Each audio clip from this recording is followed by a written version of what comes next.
this is a movie that if I saw it in theaters, I would be pleased. I would have been pleased going to the movies to see this because I Oh actually yeah. thoroughly enjoyed it and I thought it was funny. And I do sometimes have an issue with how much comedy Marvel tends to put in their movies.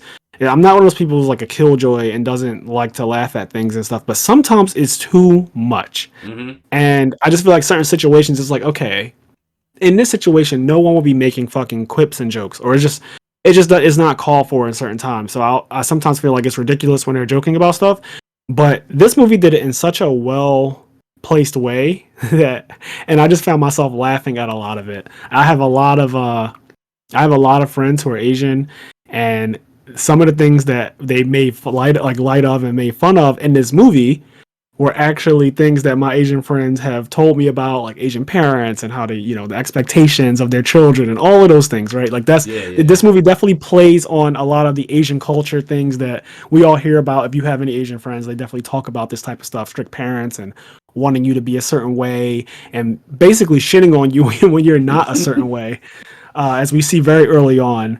So, but Um, yeah, you go ahead. no, I was gonna say I also really enjoyed this movie. Found it funny, and I want to say because you mentioned how it was funny, but it wasn't over the top like some of the other Marvel movies are funny in weird spots. Another thing about this movie was it didn't feel like a line for line. It didn't feel like a superhero movie. It felt like Yeah, a kung fu movie. Like it felt like a it really did. cool fantasy kung fu movie, and I thought that was a really nice breath of fresh air. And just was placed really well. Like it was because it was a kung fu movie, but connected to the Marvel universe, and they did a lot to tie it to the Marvel universe and tie it to older movies, but without throwing it in your face. Aside from Yes. mentioning the snap once or twice, there was a bunch of other little references that were either in the background or in the foreground, but they weren't directly saying like, "Hey, this is a reference." It was just kind of there, and you had to know that it was a reference, and it made Yes. it. It gave it this nice connected feel, while also just being a kung fu movie, which was really cool. I Everything you just said, I agree with because when I was watching, I couldn't quite put my finger on it, and you actually said it better than I could. I didn't know why I was enjoying that first fight scene on the bus. That first fight scene on the bus, I was watching it like, yo, this is giving me Jackie Chan vibes, like old Jackie Chan, which I'm a huge fan of. Old Yes, Jet Li yes. vibes, using your jacket to fight and wrap people up, like doing the grabbing onto something above you and then drop kicking somebody.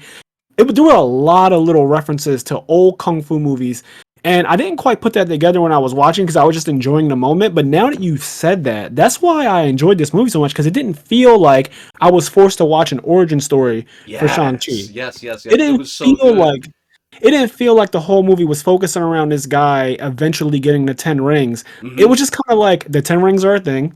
He doesn't get them until the very end. So I also thought that that was cool because that makes me excited for the next time we see him when he's going to be OP as When fuck. he's gonna be OD He with was them 10 rings. he was already OP in the movie, which I thought was really cool. They showed us that he's broken without the 10 rings. Yeah. And he doesn't get them to the very end. So I really, really liked a lot of things this movie did. It didn't feel like your typical superhero movie that's, I don't know, too zoned in on the one character and their whole origin. It just kind of was like, here's a movie about someone's life, and there's this aspect of it that's wild, which is his dad being an eternal, he can't die type of situation with these superpowers, and pretty much has been running a portion of the world in a way.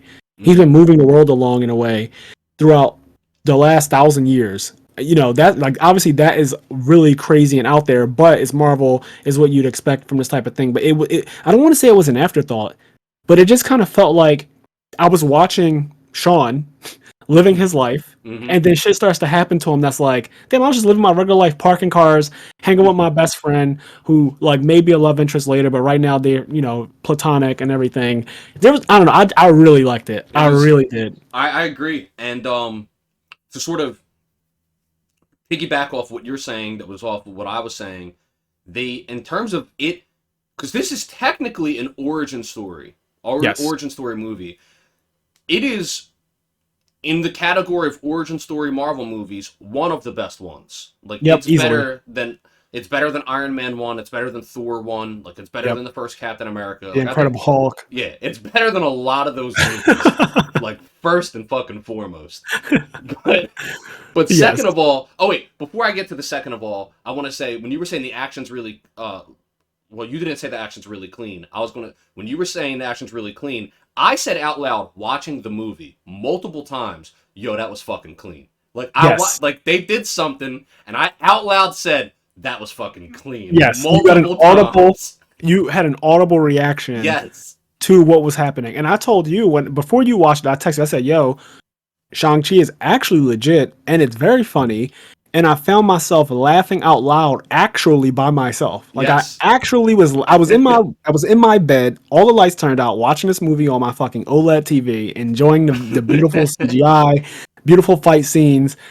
And the whole time I'm thinking to myself, I am like Katie had me dying. Like Yo, Katie was funny as shit. She was just so fucking funny to me. So I found myself laughing at her a lot throughout the movie. And it was an actual laugh, not when you just type LOL and then you're not actually laughing. I was literally laughing.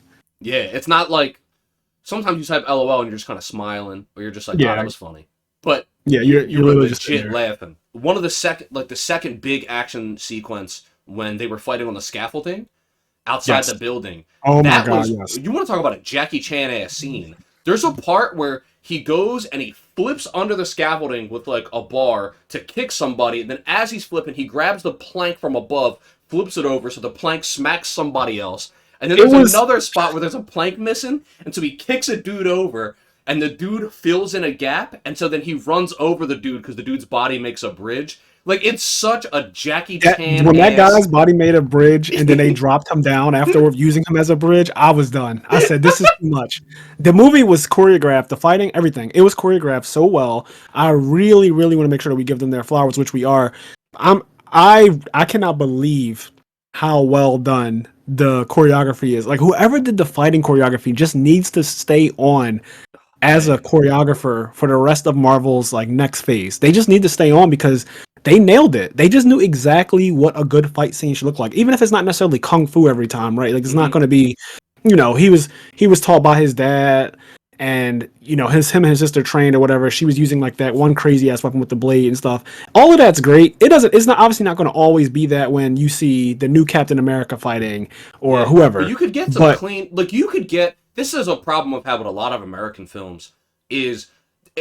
Kung fu, like in terms of action scenes, kung fu films have always just been so much cleaner in the way they do their fight scenes. It's not even close. And they're so good at it. With the budget we have in American filmmaking, there's no reason why we can't do that same shit. And that's something that I liked about this movie, is it felt like a Marvel kung fu film. And it didn't cheap out on what made kung fu films legit.